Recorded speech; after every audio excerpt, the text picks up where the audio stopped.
blink too long. It was psychological control. Tony understood that fear keeps men in line, and Furio radiated it now. In a world where everyone was trying to act like a tough guy, Furio didn't need to act.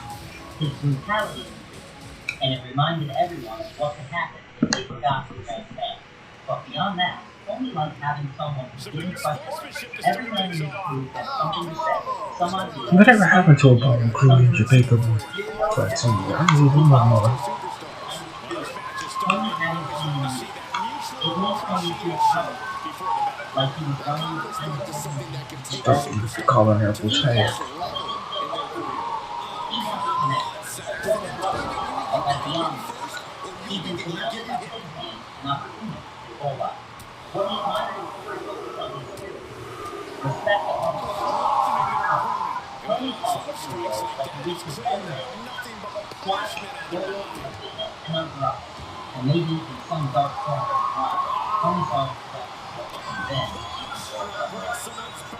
a man of simple conviction instead of endless confidence. He respected Furio because Furio didn't pretend to be anything he wasn't.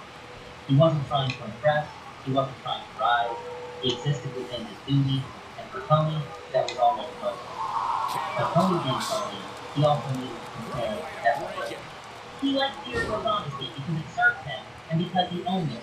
The visa, the money, the protection, all of it flowed from Tony. In a world where he was up north, he built a perfect setup. A man who couldn't afford to betray him, or so he thought. Furio's presence brought I love doing super cute, man. But as time went on, the lines started to blur.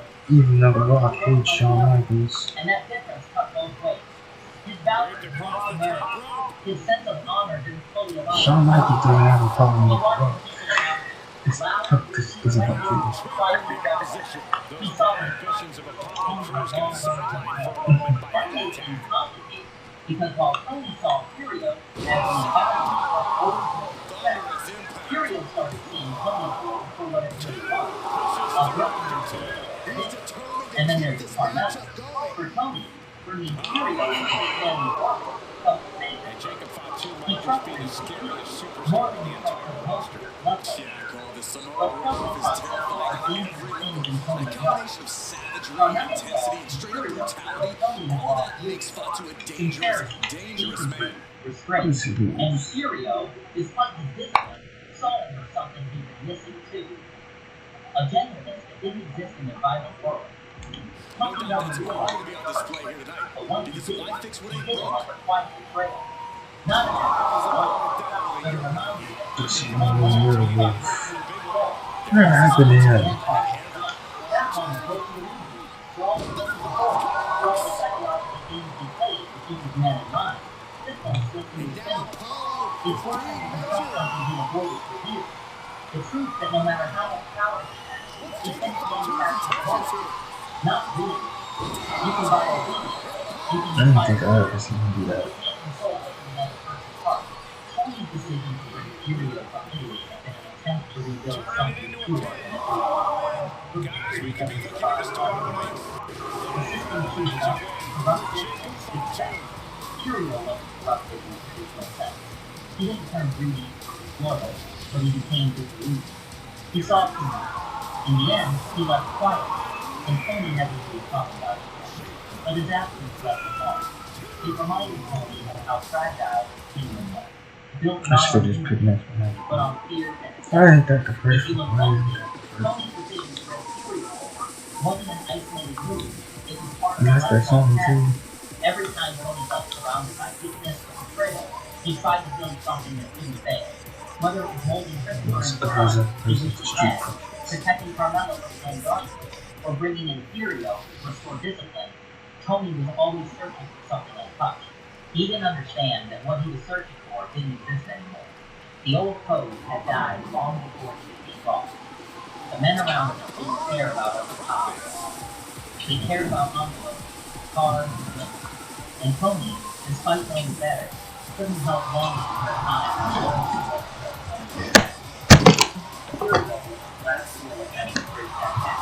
but the truth is, Tony never brought Furio over.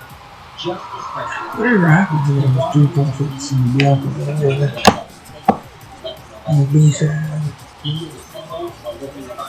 That's a shame to work with.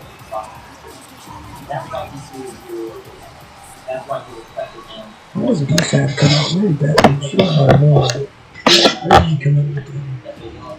It made no sense for Bianca Belair to come out with that. Whatever happened to Garza too? As time went on, the paranoia crept back. It always. We said it's hard time to get a straight from what's really a team that love to have fun. They love to get the party going and have a good time. True. Don't get twisted, Cole. Football is high energy training on the floor. A little too soon for that player to be affected, but he is making a statement of his sport. And he wasn't wrong to think that. Furio silence says more than words. That tension, aspiration mixed with unease. Defining the relationship is a very Tony and Bill present every time. But Furio's quiet confidence challenged that without even trying. It was the first time Tony felt outmatched by someone who wasn't loud, rich, or violent. Just then, and when Furio left, Tony lost more than My opinion, Montez Ford ever relived the world to romance. Looking back, Furio wasn't meant to last in Tony's world. Dawkins can do something too. A reminder of what the Mafia before turning into his arrival at that kind of chemistry, and his departure I've seen you trip over everyone your felt it. The men were lazier, greedier, less disciplined. Without you, Tony had used Furio as a start. Proof to himself that he could still find freeware to keep him apart. When that illusion disappeared, Tony's paranoia deepened. His relationship with his own men grew colder. He relied more on manipulation, less on trust. He became exactly what he feared. A boss owned by people who followed him for profit, not respect. If you circulated what Tony really wanted was peace of mind. He wanted someone in his world who didn't lie to him, didn't challenge him, didn't play the endless game of American happiness. Furio's arrival temporarily gave him peace. Watching him work reminded Tony of how things were supposed to be, efficient, loyal, unquestioned. But peace never lasts long for Tony's son. His mind becomes everything in a cycle of control and loss. He didn't just bring Furio to fill a role, he brought him to fill a void. The void left by his mother's betrayal. The void left by his uncle's jealousy. The void left by every man who smiled in his face and plotted behind his back. Crawford. The answer to all of that. Someone who owed him everything, who wouldn't twist his trust into leverage. But human beings aren't built that way. Even the most loyal soldier has his own desires, his own sense of right and wrong. And when Tony collided with Furio, it was inevitable that someone would break. In the end, Tony's decision to bring Furio from Italy says more about Tony than it does about Furio. I don't know what to do with it. He's not to black belt, takes the Bianca Belair, her name, Bianca Belair. Also, another thing, I forgot my 3 years ago. We're going to go to Shawn Michaels Super Kick. Because Furio wasn't a man, he was the last time Tony believed his empire would still be fixed. After that, all that was left was survival. And survival. Everybody else was the same. Never about trust.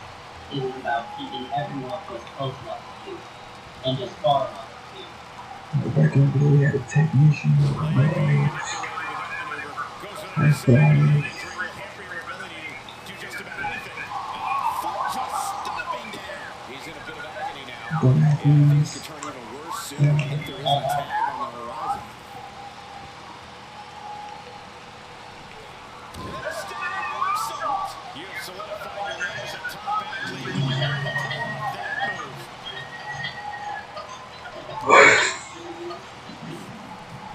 Hey, that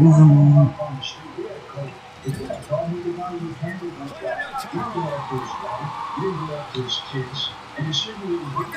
Frankenstein.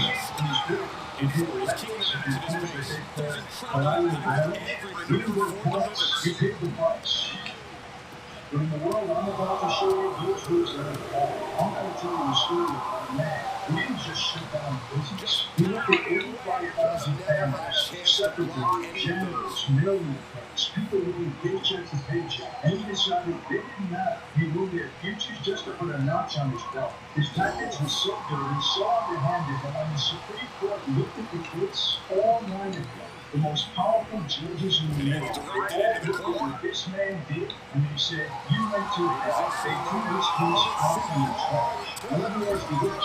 If I did something like this on the street and hit that kind of people, you know this? What do you think of me?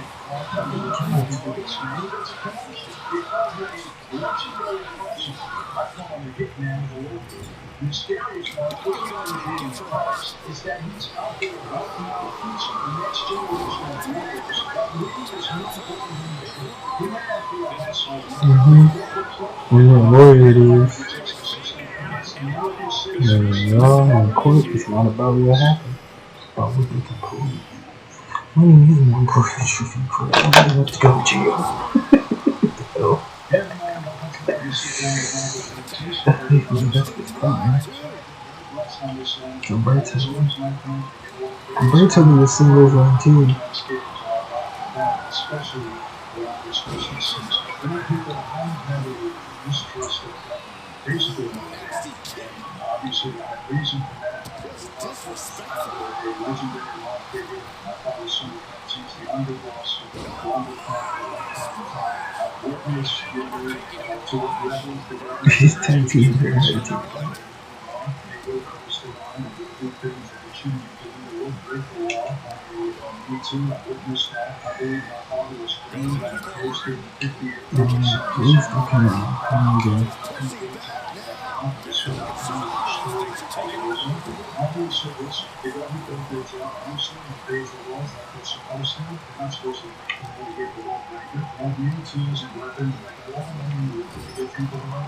When they cross that line, because the gangs that they go down to perpetrate, this is not witnessing terrible things throughout my life, but I still never distrusted them. I mean, for good reason. You know, you go into a lot of things. You know, the JFK, New York City, all these things. You know, talk about something that's so disgusting, so stupid, that happened to a good friend of mine. His name is Michael Stetson. He's been over 30 years. He's doing it because it was just a terrible, terrible prosecutor, corrupt prosecutor, corrupt FBI at one time. We're going back to the 90s, and a corrupt police district was the U.S. prosecutor's office. Just corrupt. And I'm not saying this because I feel that way. I'm saying this because the facts support it. And I want to talk about one in particular. His name is Andrew Weiss. This guy, I have to say, people, is the strong man. He absolutely is. He destroys family as a prosecutor. Never happened to Carl Anderson. I haven't seen him look gallows. To put a notch in his belt and go after people, whether they're guilty or not, doesn't matter to him. He's out there to destroy. There were a lot of wrestlers that just kind of just disappeared. So bad that the Mueller investigation, they even hired him to go after Trump. And you know, if they're engaging someone to go after Trump, you know that he's got to be unscrupulous, without a doubt, especially if he was foreigners. Bad guy. But don't base it on what he's done to Trump alone. That's not what this is about. This is about him. Just a bad, bad person. These people need to be held accountable. They must be held accountable for their actions, because if we allow government officials to break the law, people are being victims of Trump.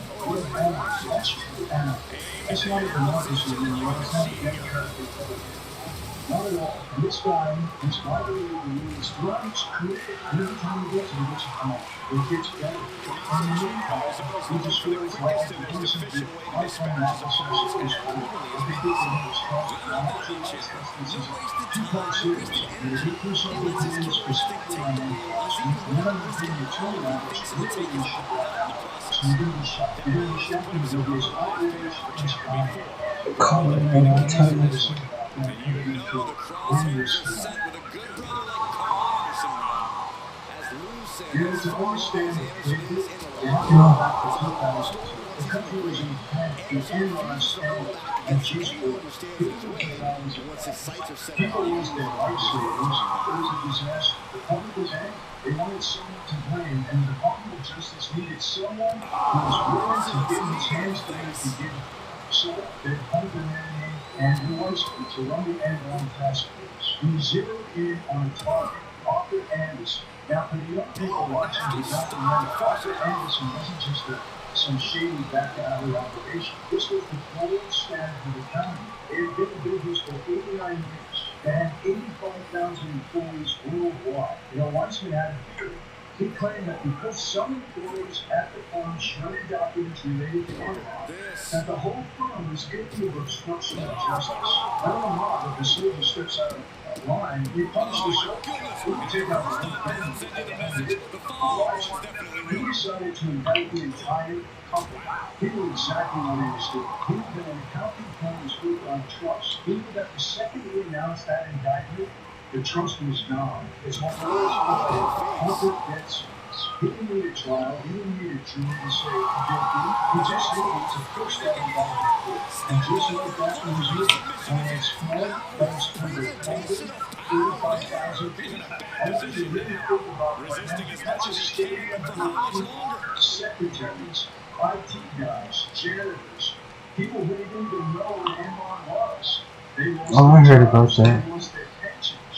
They lost their medical insurance. 2001, 2003. He stood over the problem of obligation and took a victory. But here's what the twist is that really makes it work. 3 years later, the Supreme Court took a look at the case, and they didn't just disagree with Weissman. They embarrassed him. It was a 9-10 decision, unanimous. They said his instructions to the jury were set forth so twisted, and it wasn't a fair trial. They said he didn't even feel that the company knew the conviction was overturned. Yes, I do. Arthur Anderson was already there. Jobs were down. Water heroism. In my name, if you make a mistake that cost the family millions of dollars and brings heat on the boss, Who dare? Andrew Weissman didn't get fired. He got promoted.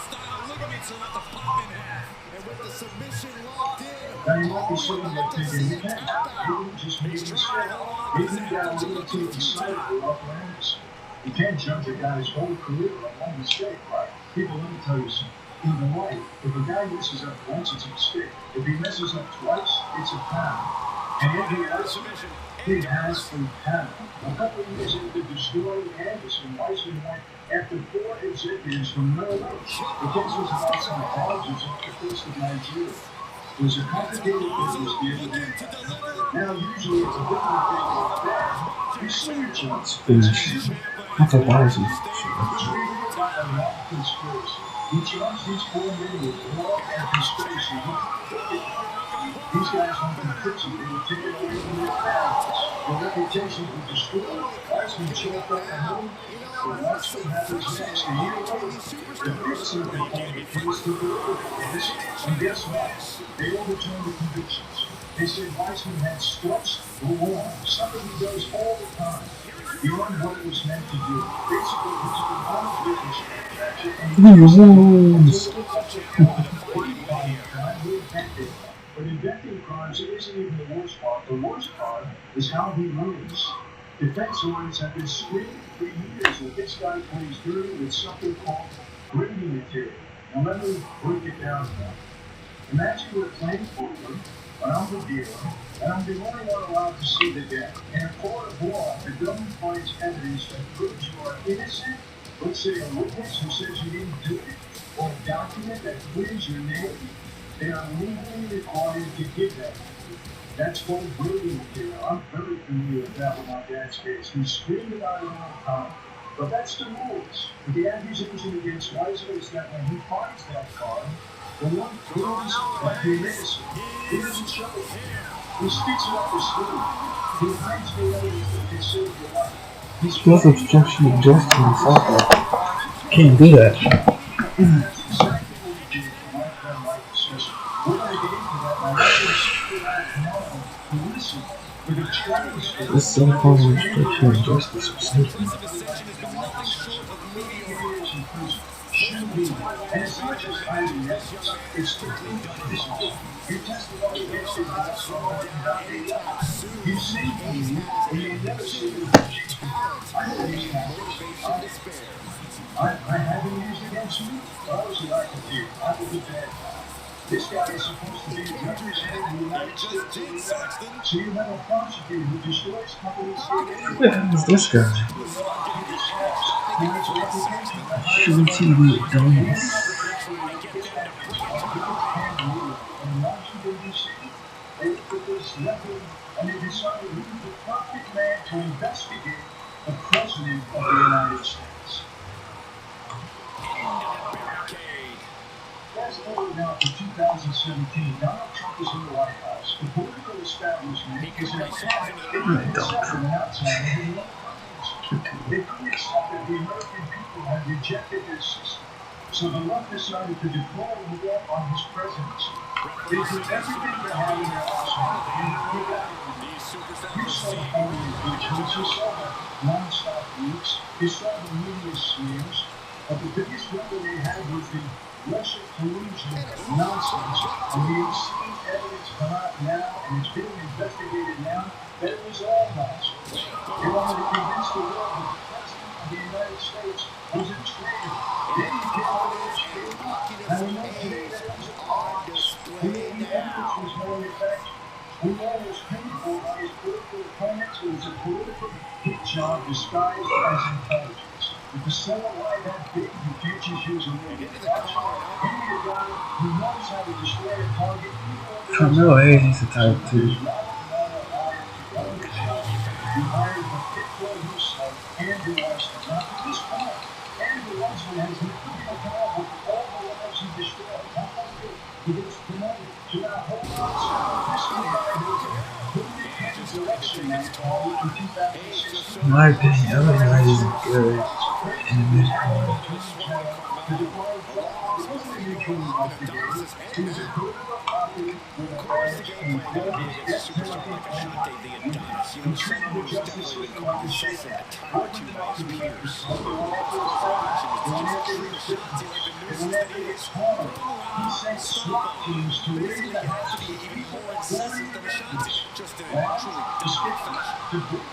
He used process crimes as a weapon. He found a small technicality alive by a meeting about and used it to put him on decades in jail. He really did the general. A police officer.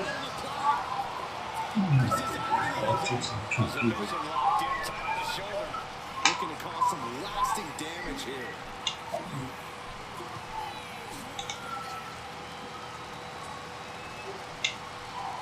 Oh, of course not.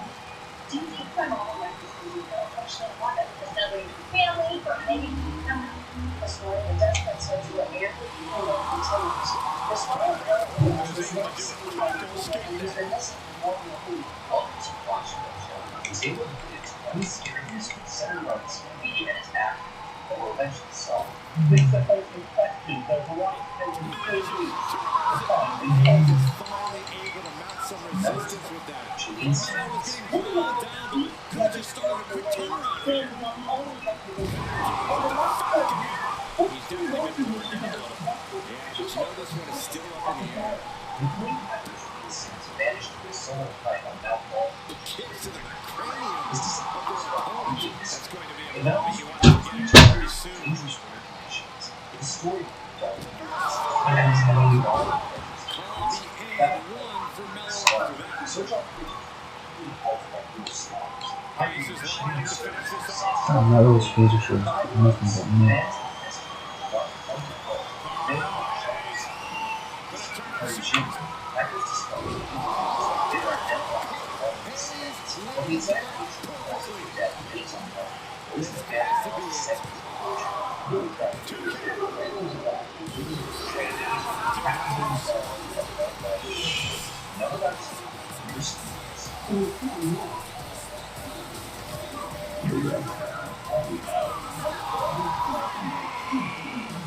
Ashante, they had done it, simply couldn't pick up the win. As always, Cole, you're more polite than I am, so I'll just say what we're all thinking. This was as one-sided as it gets.